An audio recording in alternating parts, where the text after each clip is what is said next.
Chapter number 12 पढ़ेंगे विद्युत धारा के चुंबकीय प्रभाव। इससे पहले हमने पढ़ा विद्युत धारा का तापीय प्रभाव। विद्युत धारा का तापीय प्रभाव क्या होता है? अगर हम किसी चालक तार में धारा प्रवाहित करते हैं तो उसका ताप बढ़ जाता है, उसे क्या कहते हैं? विद्युत धारा का तापीय प्रभाव कहते हैं। अब हम पढ़ेंगे विद्युत धारा का चुंबकीय प्रभाव।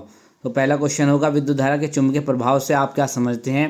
तो विद्युत धारा का चुंबकीय प्रभाव क्या होता है? जब हम किसी चालक में विद्युत धारा प्रवाहित करते हैं तो उसके चारों ओर क्या होता है? एक चुंबकीय क्षेत्र उत्पन्न हो जाता है। इस घटना को हम क्या कहते हैं? विद्युत धारा का चुंबकीय प्रभाव कहते हैं।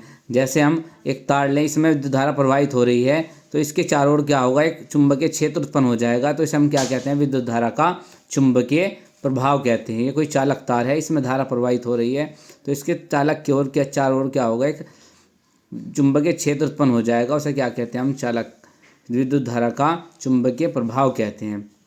अब दूसरा क्वेश्चन आता है चुंबक क्या है और चुंबक के गुण भी लिखिए। तो चुंबक क्या है? चुंबक वह पदार्थ है जो लोहे तथा लोहयुक्त चीज़ों को अपनी ओर आकर्षित करता है, यानी जो लोहे को या लोहे से बनी हुई चीज़ों को क्या करता है? अपनी ओर आकर्षित करता है, वो क्या कहलाता है? चुंबक कहलाता है। चुंबक के क्या होते हैं? दो ध्रुव होते हैं, एक तो होता है उत्तरी ध्रुव, एक होता है दक्षिण ध्रुव, जिन्हें हम क्रमशः ऐसे लिखते हैं एन और एस से। एन नॉर्थ पोल और एस साउथ पोल, यानी कि उत्तरी ध्रुव और दक्षिण ध्रुव होते हैं।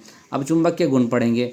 चुंबक के गुण क्या होते हैं? चुंबक के जो समान ध्रुव होते हैं, यानी साउथ, यानी कि साउथ और नॉर्थ, यानी उत्तरी ध्रुव और दक्षिण ध्रुव क्या करते हैं? एक दूसरे को प्रतिकर्षित करते हैं, यानी एक दूसरे से क्या होते हैं? दूर भागते हैं। और जो विपरीत ध्रुव होते हैं, चुंबक के जो विपरीत ध्रुव होते हैं वो क्या करते हैं? एक दूसरे को आकर्षित करते हैं, यानी एक दूसरे को आपस में खींचते हैं एक दूसरे को अपनी ओर। और तीसरा गुण क्या होता है चुंबक का? कि अगर हम चुंबक को स्वतंत्रता पूर्वक लटका दें, किसी भी धागे से बांधकर स्वतंत्रता पूर्वक लटका दें, तो उसका एक सिरा क्या होता है? एक ध्रुव क्या होता है? उत्तर दिशा में ठहरता है, और दूसरा सिरा क्या होता है? दूसरा ध्रुव दक्षिण दिशा में ठहरता है। ये चुंबक का गुण होता है। तो जो उत्तर की तरफ ठहरेगा उसे उत्तरी ध्रुव कहते हैं, और जो दक्षिण की ओर ठहरता है उसे दक्षिणी ध्रुव कहते हैं। चौथा पॉइंट है कि चुंबक के अकेले ध्रुव का कोई अस्तित्व नहीं होता, यानी कि अगर चुंबक का एक ध्रुव माने तो उसका कोई अस्तित्व नहीं है। अगर हम इसे कैसे प्रूफ करेंगे? यदि हम चुंबक एक छोटा छड़ चुंबक लें और उसे बीच में से तोड़ दें, उसे क्या करें? बीच में से तोड़ दें, तो तोड़ने के बाद में क्या होगा? इसके उत्तरी और दक्षिण ध्रुव को अलग अलग नहीं होंगे, बल्कि क्या होंगे?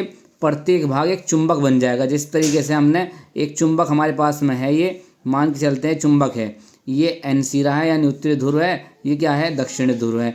अब इसे क्या कर दिया हमने? दो हिस्सों में तोड़ दिया, बीच में से यहाँ से हमने तोड़ दिया इसे, और ये दूसरा हिस्सा, एक हिस्सा ही बन गया, दूसरा हिस्सा ही बन गया। तो इसमें जो टूटेगा ये इधर क्या है? एन सिरा है, ये क्या हो जाएगा? एस सिरा। तो ये क्या है हमारा?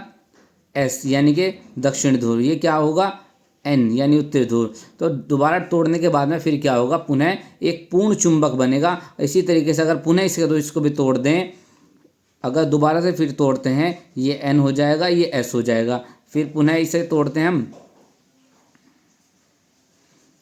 ये सिरा हमारा क्या हो जाएगा? एस यानी दक्षिण ध्रुव होगा, ये क्या होगा? उत्तरी ध्रुव। बिल्कुल सेम इसी तरीके से अगर इसके भी टुकड़े कर दें, जो हर एक टुकड़ा बनेगा वो क्या होगा? एक छोटा चुंबक होगा, पूर्ण चुंबक होगा, पूरा चुंबक बनेगा। ऐसा नहीं कि हम इसके दक्षिण ध्रुव और उत्तरी ध्रुव को अलग अलग कर सकते हैं।